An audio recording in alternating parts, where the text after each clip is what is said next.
Je te fais confiance. Je sais que tu m'aimes. Je te fais confiance. Je ne sais pas ce que tu vas faire, mais je sais que tu vas faire quelque chose et je ne vais pas m'inquiéter quoi qu'il arrive.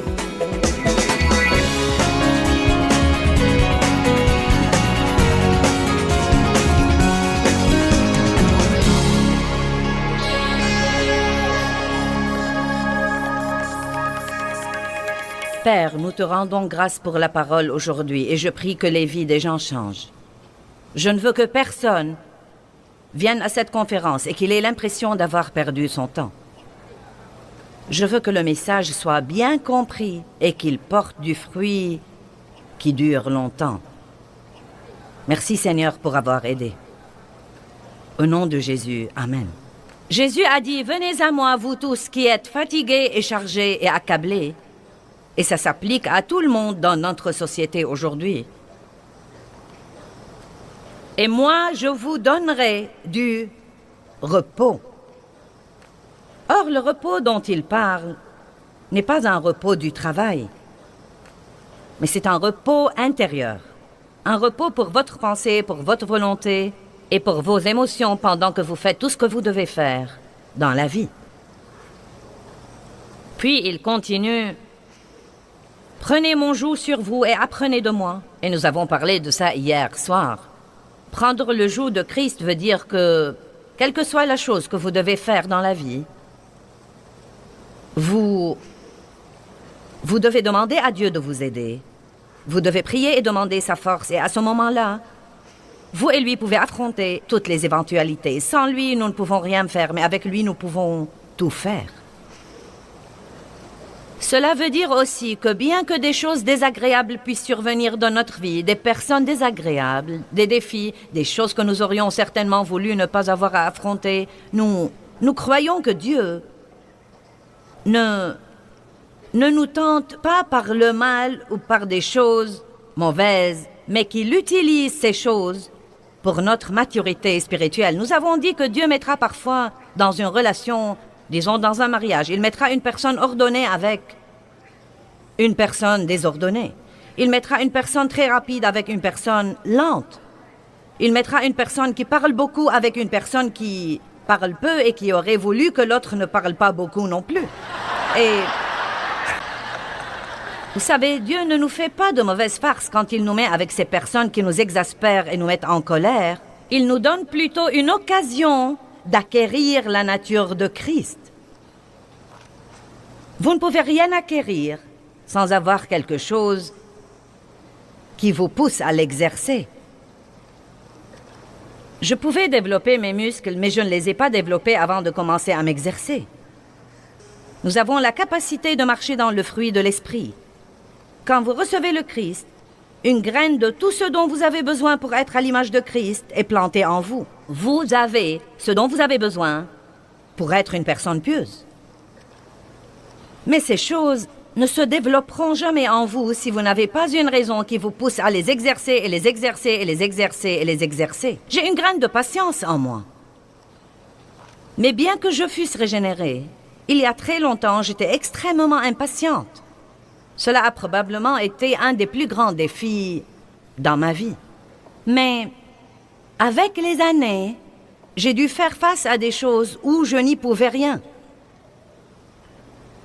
Et j'ai dû supporter des situations dont je n'avais aucun moyen de me débarrasser.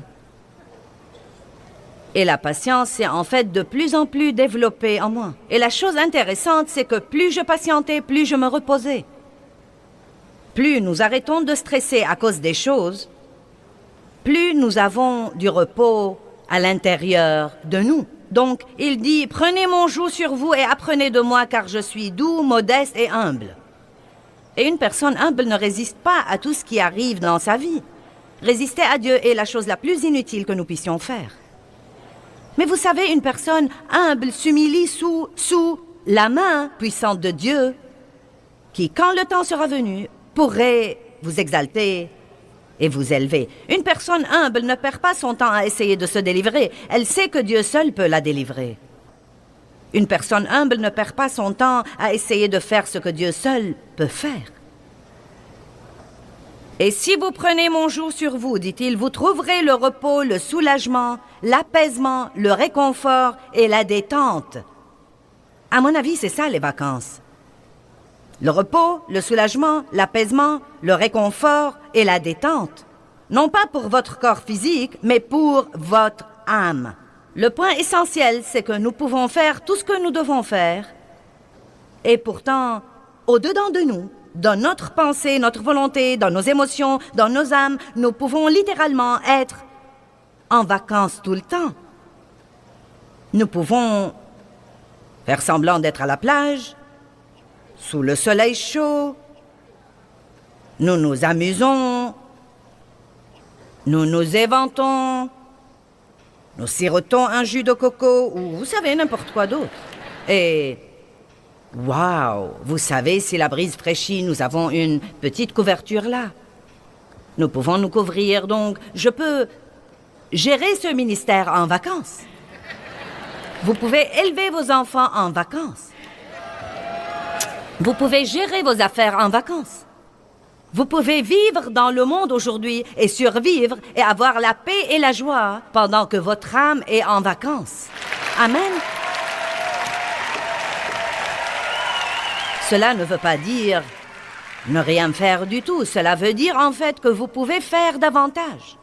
C'est incroyable ce que nous pourrons faire si nous ne sommes pas stressés tout le temps, car ceci anéantit notre force et notre énergie. Aujourd'hui, mon message est intitulé « Rien n'est hors du contrôle de Dieu ».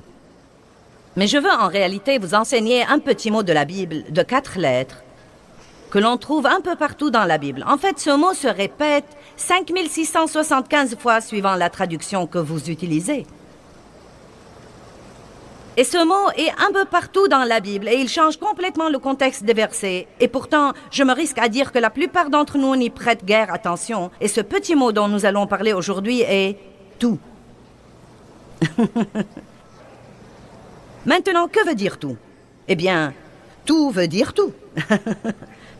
Cela veut dire que rien n'est exclu. Il n'y a rien en dehors de tout. Tout nous prend à l'infini. C'est interminable. Quand je dis tout, où se termine tout? Le mot « tout » est sans fin. Il englobe tout dans la vie. Il n'exclut rien. Jusqu'où va le mot « tout » ? Eh bien, il y a tant d'endroits dans la Bible où le mot « tout » est mentionné. Et pourtant, je crois que parfois nous lisons le verset et nous ne prêtons pas attention au mot « tout ». Et vous savez quoi? Je suis occupée à encercler tous les « tout » de ma Bible. Et je leur prête attention, comme ce verset que je vous ai lu ce matin. Il pardonne toutes tes iniquités, il guérit toutes tes maladies et tes infirmités. Et j'aime ce que la Bible amplifiée dit du mot « tout », tout sans exception. Il n'y a rien d'exclu. Ce n'est pas que Dieu guérit une maladie, mais qu'il ne peut pas guérir une autre parce que c'est trop dur pour lui. Ce n'est pas qu'il pardonne certains de vos péchés, mais pas d'autres, ou qu'il ne peut pardonner que quelques péchés, mais pas les péchés qui sont vraiment mauvais. Tout, tout, tout, tout.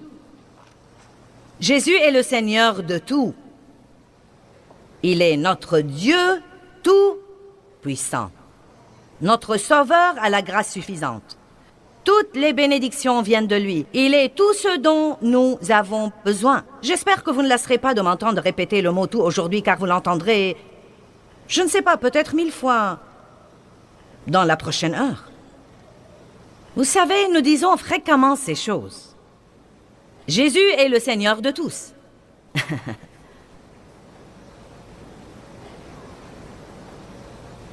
Il a tout pouvoir. Il pardonne tous mes péchés. Mais je me risque à dire que nous ne croyons vraiment pas ça. D'une manière ou d'une autre, nous ne comprenons pas que ça inclut tout. Le mot « tout » ne laisse rien hors du contrôle de Dieu.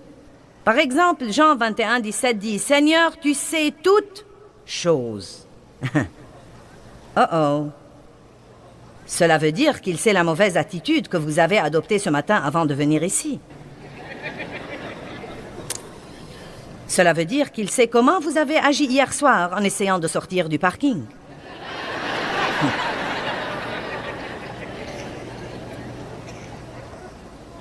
Cela veut dire aussi qu'il savait tout sur vous avant de vous inviter à avoir une relation avec lui. Dieu n'est jamais surpris.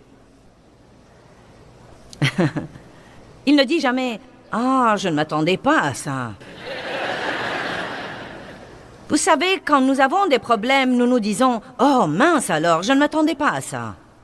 Mais Dieu sait tout depuis le début et il a déjà un plan. Dieu a résolu tous nos problèmes avant même que nous ne les ayons. Et si nous pouvons comprendre à quel point il est tout-puissant et omnipotent et universel, nous pourrons vivre la vie pendant que notre âme est en vacances. Car bien que nous ne sachions pas ce que nous devrions faire, nous connaissons celui qui sait tout. Dieu sait, quand vous avez un problème et que quelqu'un vous dise « Que vas-tu faire ?» vous pouvez dire tranquillement « Je ne sais pas, mais ça n'a pas d'importance parce que je connais celui qui sait. » Si vous saviez pour combien d'années de ma vie j'étais malheureuse en essayant de comprendre des choses que Dieu seul savait et n'allait pas me révéler. Pourquoi Dieu, pourquoi? Quand Dieu, quand? Pourquoi Dieu, pourquoi? Quand Dieu, quand? Dieu sait tout et il fera ce qu'il voudra, quand il voudra. Et il ne nous dit pas beaucoup de choses, car si nous croyons que nous savons tout, nous ne nous fierons pas à lui. Il veut que nous nous fions à lui, même quand nous ne comprenons pas. Il veut que nous ayons confiance en lui quand les choses n'ont aucun sens. Il veut que nous ayons confiance en lui quand tout semble si injuste. Il veut que nous ayons confiance en lui quand notre douleur est insupportable. Il veut nous entendre dire une chose: Dieu, je te fais confiance. Je sais que tu m'aimes, je te fais confiance. Je ne sais pas ce que tu vas faire, mais je sais que tu vas faire quelque chose et je ne vais pas m'inquiéter quoi qu'il arrive.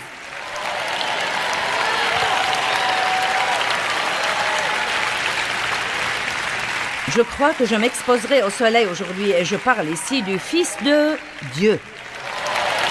Je vais rester dans la présence de Dieu et laisser le soleil de la justice se lever sur moi. Je veux exaspérer le diable et rester heureuse pendant qu'il fait de son mieux. Amen. Laissez-moi vous poser une question. Votre façon de vous y prendre avec vos problèmes les résout?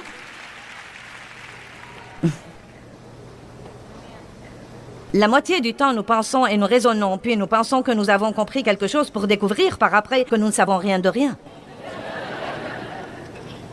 Le souci ressemble à s'asseoir dans un fauteuil à bascule toute la journée. Cela vous occupe toute la journée.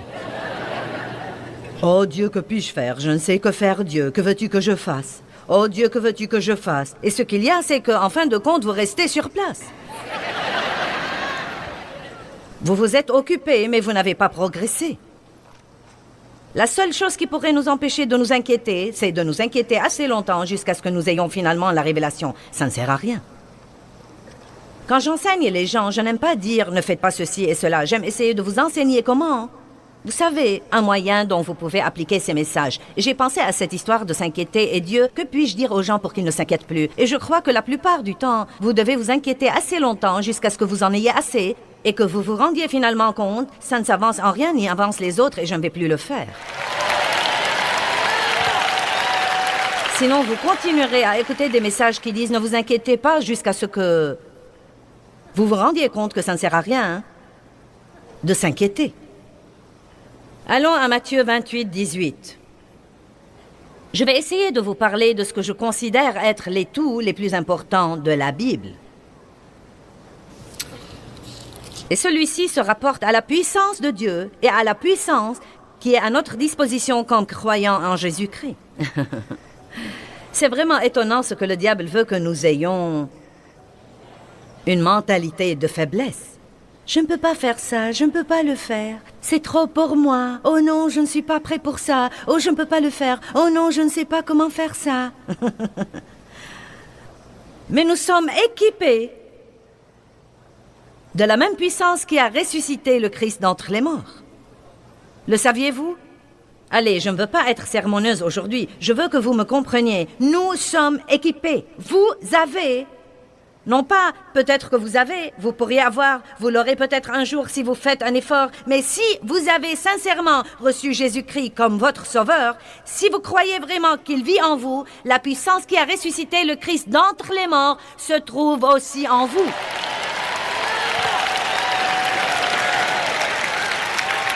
Oubliez donc les « je ne peux pas » et les « mais ». Eh bien, vous savez, eh bien, mais je sais, mais. Eh bien, vous savez, je sais, mais. Eh bien, je ne peux pas, je ne peux pas, je ne peux pas. J'ai entendu une fille dire cette semaine, les miracles viennent avec les « je peux ». Je puis toutes choses par le Christ, qui me fortifie. Matthieu 28. Et Jésus, s'approchant, leur parla, disant, « Tout pouvoir, toute autorité, dans le ciel et sur la terre, m'ont été donnés. Allez donc et faites des disciples de toutes les nations, les baptisant au nom du Père et du Fils et du Saint-Esprit, leur enseignant à garder toutes les choses que je vous ai commandées. Et voici, je suis avec vous tous les jours, jusqu'à la fin du monde. » Dieu, je ne sens vraiment pas ta présence.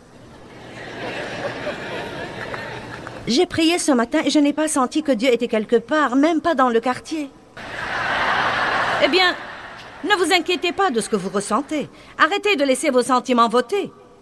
Jésus est avec vous tout le temps. Il a dit, voici, je ne vous laisserai point et je ne vous abandonnerai point. Jésus a dit, je serai avec vous tous les jours de votre vie. Allez, ne spiritualisez pas trop ce verset. Quelle est la chose que vous sentez que Dieu vous demande de faire dans la vie? Êtes-vous dans un mariage difficile, mais vous sentez que Dieu vous demande de tenir bon? Avez-vous un enfant qui est sur le point de vous rendre folle, mais vous savez que vous devez rester avec lui et croire en lui et que Dieu va tout arranger? Avez-vous fait beaucoup d'erreurs dans le passé et des choses que vous n'auriez pas dû faire? Et maintenant, vous avez beaucoup de dettes et vous avez dans votre vie beaucoup de désordre à arranger et vous sentez souvent que c'est trop accablant pour y toucher. Et vous essayez depuis 5 ans déjà et vous sentez que vous n'avez fait aucun progrès. Vous savez quoi? Quelle que soit la chose que vous devez faire, que ce soit gérer un ministère mondial, ou rouler dans le trafic, ou élever vos enfants, ou faire face à une situation difficile, ou des beaux-parents avec qui vous devez vous entendre, ou ne pas avoir un bon logis, tout pouvoir lui a été donné dans le ciel et sur la terre. Par conséquent, vous pouvez donc faire ce qu'il vous a demandé de faire. Vous n'êtes pas très content et je ne vais pas arrêter avant que nous soyez vraiment contents.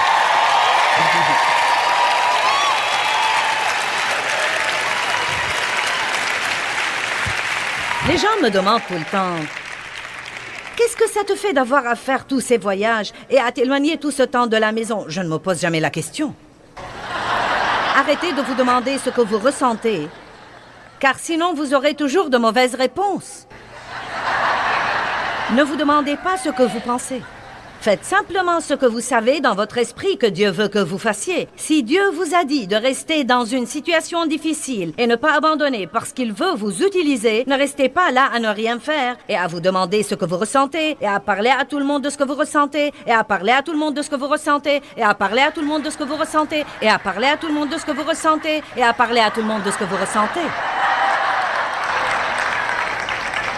Quand les gens vous demandent « Qu'est-ce que ça te fait ?» dites « Je ne sais pas, je ne me demande jamais. Je fais simplement ce que je crois que Dieu m'a mis dans le cœur. Je fais simplement ce qu'il me dit de faire. »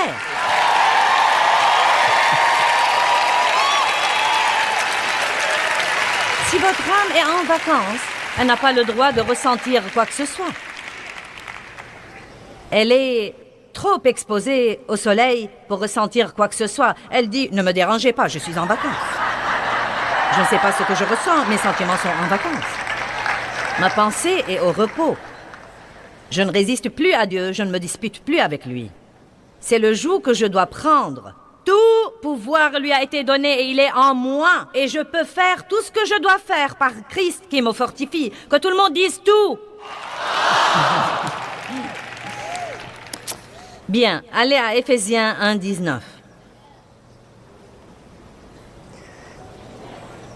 Chaque fois que vous êtes tenté de dire « Eh bien, je ne crois pas que je peux faire ça », rappelez-vous tout le pouvoir dans le ciel et sur la terre, toute la puissance, la même puissance qui a ressuscité Christ d'entre les morts, et si elle demeure en moi, elle ressuscitera mon corps mortel qui a 65 ans. Allez, vous n'avez pas d'excuse pour ne rien faire. J'aurais voulu faire quelque chose pour Dieu, mais j'ai des enfants à élever. Ce qu'il y a, c'est que vous devez faire quelque chose. Vous devez faire quelque chose qui porte vraiment du bon fruit dans la vie de quelqu'un d'autre. Vous devez toujours aider les autres. Verset 19. Paul a prié pour l'Église, j'aime ça. Il dit, pour que vous sachiez et compreniez. Nous avons beaucoup de dons, mais nous ne savons pas que nous les avons. Si vous ne savez pas que vous les avez, vous ne pouvez pas les utiliser. Pour que vous sachiez et compreniez quelle est la grandeur infinie, illimitée, exceptionnelle de sa puissance en nous et pour nous qui croyons. Maintenant, si vous ne croyez pas que cette puissance est à votre disposition, elle ne sera pas libérée en vous. Je vais répéter, si vous ne croyez pas que cette puissance est à votre disposition, elle ne sera pas libérée en vous. Tout ce que Dieu veut nous donner est libéré dans notre vie. Il a déjà été acheté et payé par le sang de Christ, mais il est libéré dans notre vie par la foi. Nous devons vraiment croire ce que dit la parole de Dieu. Et là encore, vous devez croire ce que dit Dieu plus que ce que disent vos sentiments, ce que dit votre pensée, ce que dit votre expérience et ce que disent vos amis. Verset 20. Qu'il a déployé en Christ, en le ressuscitant des morts et en le faisant asseoir à sa droite dans les lieux célestes, au-dessus de toute domination, de toute autorité, de toute puissance, de toute dignité et de tout nom qui se peut nommer, au-dessus de tout titre qui peut être conféré non seulement dans le siècle présent et le monde présent, mais encore dans le siècle et le monde à venir. Il a mis toutes choses sous ses pieds. Vous dites, eh bien, oui, mais c'est le Christ, c'est sous ses pieds. Eh bien, nous sommes son corps. Il est la tête et nous sommes son corps. Donc, si toutes choses sont sous ses pieds, elles sont sous nos pieds. Il a tout mis sous ses pieds et il l'a donné pour chef universel et suprême à l'Église, une direction exercée dans toute l'Église, qui est son corps, la plénitude de celui, maintenant comprenez, qui remplit tout en tous. Car dans ce corps vit la plénitude de celui qui accomplit tout et qui remplit tout de lui-même. Je ne sais pas ce que vous en pensez, mais je sais dans mon fort intérieur que Dieu est ici aujourd'hui. Et il n'y a nulle part où j'irai aujourd'hui où il ne sera pas là déjà. Et il n'y a nulle part où j'ai été où il n'a pas déjà été. Et il n'y a rien que je puisse faire ou penser ou dire qu'il ne sait pas déjà. Il n'est jamais surpris. Il sait tout. Il peut tout faire. Il est avec moi tout le temps. Il a tout le pouvoir, toute la connaissance. Et nous voilà.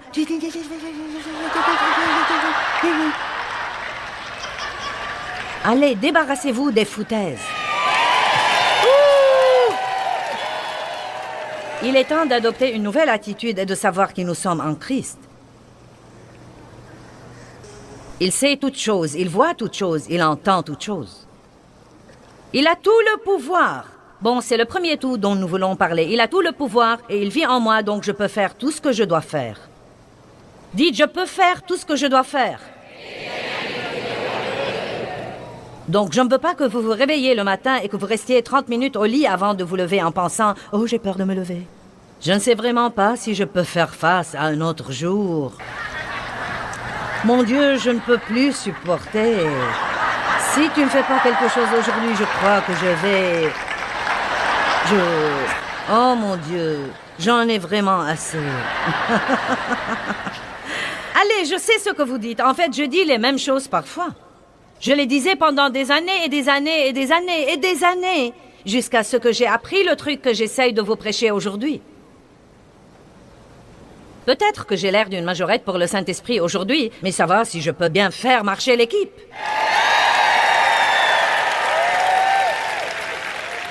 Maintenant, combien de nos péchés nous a-t-il pardonnés? J'aime ça. Ésaïe 38, 17 dit... Écoutez bien, tu as jeté tous mes péchés derrière ton dos.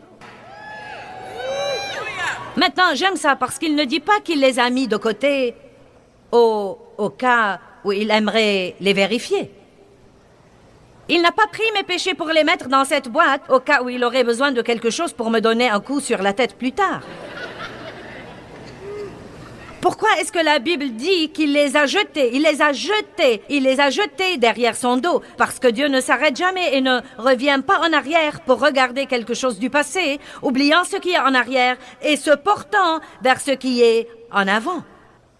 Il n'a pas couvert nos péchés, il les a ôtés. Et à quel point les a-t-il éloignés? Autant l'Orient est éloigné de l'Occident. Et quoi? Il ne s'en souvient plus. Il ne s'en souvient plus.